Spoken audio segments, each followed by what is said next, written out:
Hey, this is A1 Guru, and this is my entry for the weekly bot grinder challenge. The device I strapped to my drone was a Nintendo 3DS.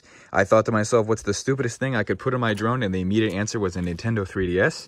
How I did it is I took a yoga foam block and I cut it with a hacksaw, and then I put a bunch of zip ties and I attach it to my drone, and then I have a foam block here which can hold the angle in flight. As an added bonus, we can watch the playback in 3D mode. Here's some flight footage.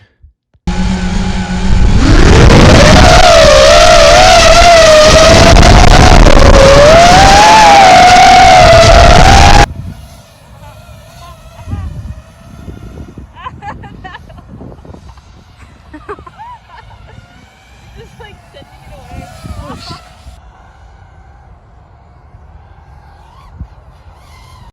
Okay, that's all the time I've got. I gotta get back to Flying my FPV drone. on my Nintendo 3DS.